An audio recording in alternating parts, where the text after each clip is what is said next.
बात आज के चैनल के कार्यक्रम अजमेर वीकली में आपका स्वागत है। मैं हूं निपुण भार्गव और पेश है हफ्ते भर की सभी बड़ी खबरें। अजमेर में बीते 2 दिनों में हुई तेज बारिश ने पूरे शहर में कहर बरपा दिया है।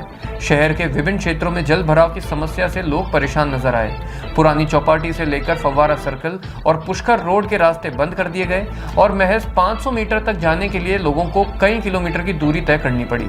वाहन तो वाहन, दरगाह क्षेत्र से तो ऐसा भयानक वीडियो सामने आया जिसमें एक युवक पानी में बहता हुआ नजर आया, जिसको लोगों ने रस्सी की मदद से खींचकर निकाला।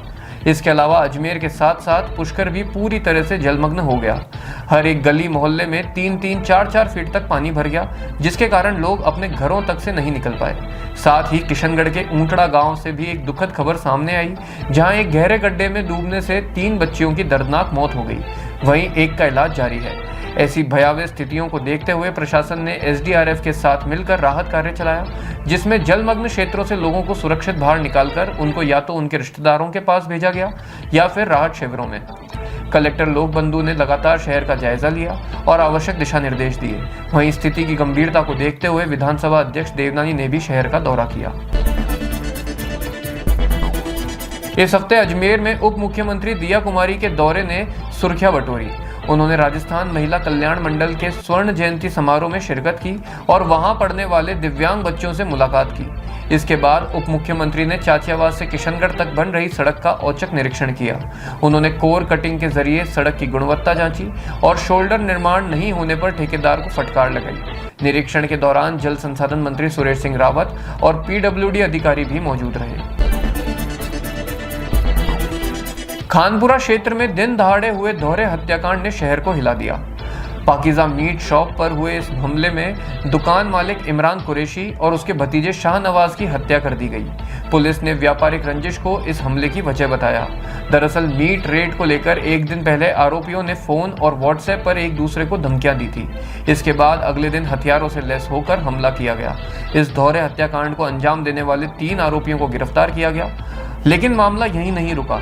इसके बाद पीड़ित पक्ष के 2 युवकों ने आरोपी पक्ष के गुलाम उर्फ लापू नामक व्यक्ति को तारागढ़ क्षेत्र में अकेला पाकर उसके ऊपर गाड़ी चढ़ा दी और उसकी हत्या कर दी। इसके बाद पुलिस ने उन दोनों आरोपियों को भी गिरफ्तार कर लिया।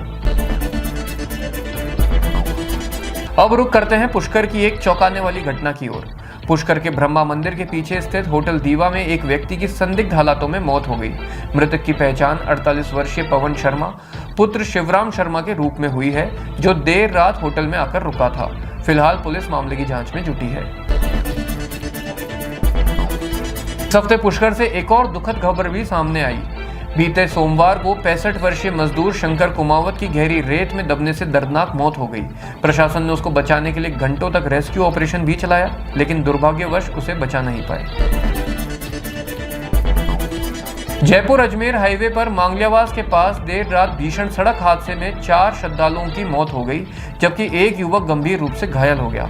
लवाना कट के पास कार डिवाइडर पार कर उल्टी दिशा से आ रही गाड़ी से टकरा गई। टक्कर इतनी जबरदस्त थी कि कार के परखच्चे उड़ गए और मौके पर ही 3 लोगों की मौत हो गई। वहीं चौथे ने अस्पताल में दम तोड़ा, जबकि 23 वर्षीय विमलेश घायल है। बता दें कि मृतक नागौर के डीडवाना क्षेत्र से थे और सांवरिया सेठ व देवमाल्या जोधपुरिया देव के दर्शन के लिए निकले थे। अलवर गेट थाना क्षेत्र में मदार रेलवे लाइन पर एक दर्दनाक हादसा हुआ, जहां राहुल नामक एक युवक की मालगाड़ी की चपेट में आने से मौत हो गई। हादसे के बाद पुलिस ने शव को मोर्चरी भिजवाकर जांच शुरू कर दी।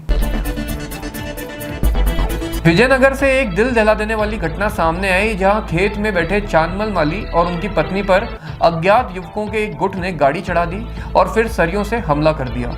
हमले में चांदमल की मौत हो गई, जबकि पत्नी गंभीर रूप से घायल है। हमलावरों की पहचान पप्पू गुजर सहित 8 लोगों के रूप में हुई है। बताया जा रहा है कि विवाद की जड़ जमीन का झगड़ा था और हमला सुनियोजित तरीके से किया गया था।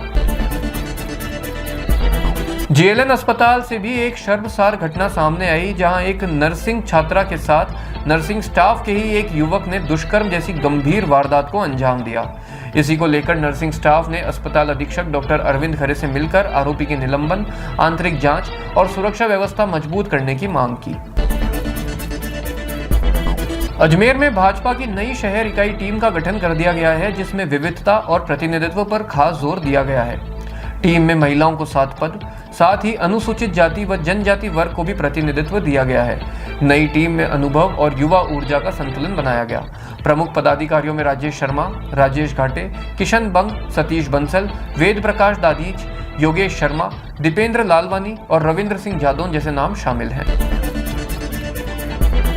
स्वच्छ सर्वेक्षण 2024-25 में पुष्कर नगर परिषद ने शानदार प्रदर्शन करते हुए अजमेर संभाग में पहला और राजस्थान के 241 नगरीय निकायों में 9वां स्थान हासिल किया।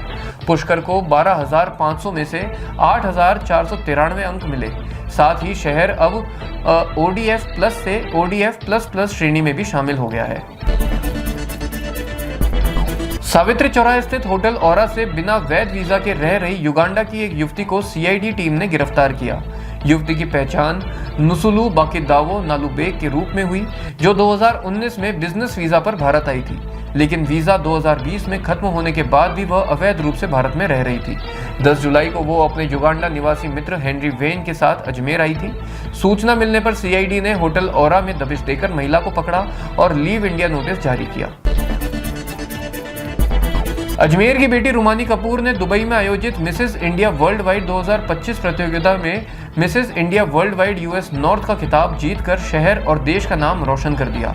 इसके साथ ही उन्हें मिसेस ब्यूटीफुल हेयर 2025 की उपाधि भी मिली। रुमानी ने टैलेंट राउंड में कालबेलिया लोक नृत्य लोहे की कीलों पर प्रस्तुत कर महिला शक्ति और सहनशीलता का अद्भुत प्रदर्शन किया। बता दें कि अमेरिका के सिएटल में सॉफ्टवेयर इंजीनियर के रूप में कार्यरत रुमानी बालिका शिक्षा और समावेशी शिक्षा जैसे क्षेत्रों में भारत और अमेरिका दोनों में सामाजिक कार्यों से जुड़ी हुई है। अजमेर वीकली में इस हफ्ते इतना ही। अगले हफ्ते फिर इस कार्यक्रम में आपसे मुलाकात होगी। तब तक के लिए देखते रहिए बात आज की।